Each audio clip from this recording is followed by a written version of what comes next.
போதுமா போதும்பா. ஆனால் சுமக்கிறதுக்கு மக்கள் கைகட்டா ஒன்றுமே இல்லையா மக்களே? அதான் ஆத்தா அவங்க கூட தான் இருக்கா. கும்பிட்டா இப்போ ஆமா, அவளுக்கும் ஏதாச்சும் சொல்லணும்ல. வீடு வேலை ஆரம்பிச்சு போறாளாம். இருந்தாலும் தொழில் செய்திருக்கான். இரும்பு சம்மந்தப்பட்ட தொழில் செஞ்சுட்டு இருக்கான். எல்லாரும் கூட உண்டு. அவங்க குல தெய்வம் உண்டு, பொண்ணோட தெய்வமும் உண்டு. ஆனா சத்தியமா இருக்கா பத்தியா பத்ரகாளி ஓ மேல அவ இருக்கா.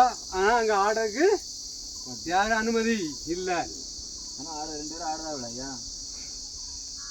அது அவங்க வீம்புக்குப்பா. சரியா சுமகொடிங்க சுமகொடி சரியா. இந்த மண் எடுத்துட்டு அங்க கொண்டு போய் இனி அங்க உட்கார வச்சோன்னு சொன்னவன வீட்டை நான் இப்படி ஆக்கிட்டேன் தெரியுமா? ஏப்பா அப்படிதானே? தெரியுமா உனக்கு? உனக்கு தெரியுமா? ஆமா. என்னைய குடிமண் எடுத்து கோட்டையில கொண்டு போய் வைக்கணும்னு சொன்ன வீட்டை நான் இப்படி ஆக்கிட்டேன். அவளோட என் அம்மைய 1000 கண்ணுடையா தகாளி 8 பேரும் ஒத்து மொத்தமா சுமந்துட்டு இருக்காப்பா. ஒன்றும் ஒரு கும்பனாலையும் எந்த மந்தவாளியாலும் சரியா மாயாண்டியாலும் சரி எவனாலையும் ஒன்றும் பண்ண முடியாது. எனக்கு கெட்டவும் தெரியும், கெட்டாருக்கவும் தெரியும். சரியா? நீ மன சஞ்சலப்படாத. என்ன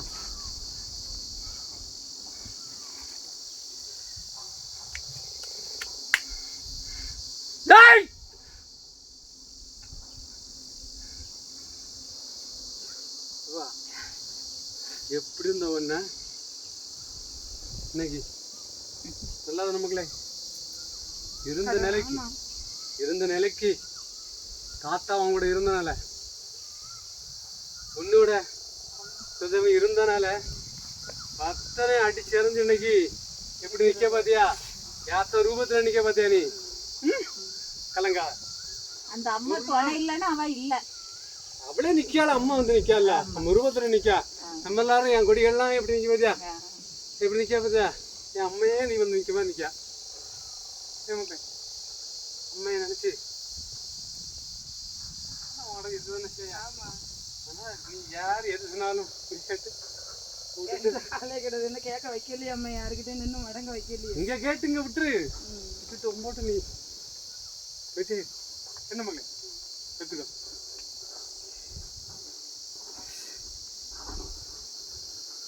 இல்லை கொடிகளை கல்வி அம்மையும் நாங்கள் எல்லாரும்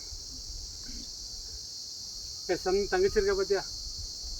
செத்து பண்ணி மேலே ஆகட்டும்.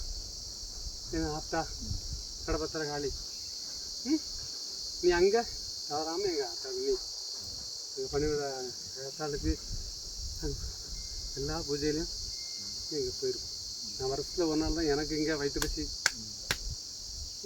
என் கொடி என் மகன் தருவான். நீ அங்கே தங்கச்சி இருக்கா, எங்கள் அம்மா இருக்கா, நானும் அங்கே இருக்கேன். சரியா? நானும் ஒரு ரூபத்தில் இங்கே அங்கே மாயாண்டி சொடையாச்சும் நாங்கள் இருப்பேன். என் தங்கச்சிக்கும் எங்கள் அம்மாயும் காவலாச்சு அங்கே நிற்பேன். நான் அங்கே உண்டு.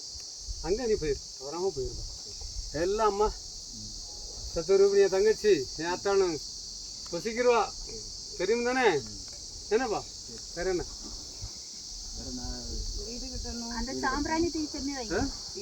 நடக்கும் நடக்கும். இப்போ அங்கே ஒரு ஆளை மாற்றி ஒரு ஆளை கண்ணை கட்டி ஒரு ஆள்கிட்ட ஒன்று சொல்லி மாயாஜானம் பண்ணி நடக்காது. இது வரைக்கும் நடக்கல. இது வரைக்கும் அவனை வளைச்சி கொண்டு போய் எங்கள் பத்திராமத்தில் பதிவு பண்ணலாம்னு நினச்சா அங்கே நடக்காது. அடுத்து இன்னொரு ஆளை பிடிச்சி மடக்கி நடத்தலைன்னா அங்கே நடக்காது. இப்படி தான் இன்னைக்கு வரைக்கும் நடந்துட்டு இருக்கு. உண்மையா பையா? இன்னைக்கு வரைக்கும் அப்படிதான். இன்னைக்கு வரைக்கும் அப்படிதான். நம்மகிட்ட யாரும் இருக்கான்னு தெரியாம அவங்க மனுஷனை வச்சு நடத்திட முடியுமா? சரியா மக்களே? அதனால அந்த இடம் நீ இல்லாம ஒன்றும் நடக்காது.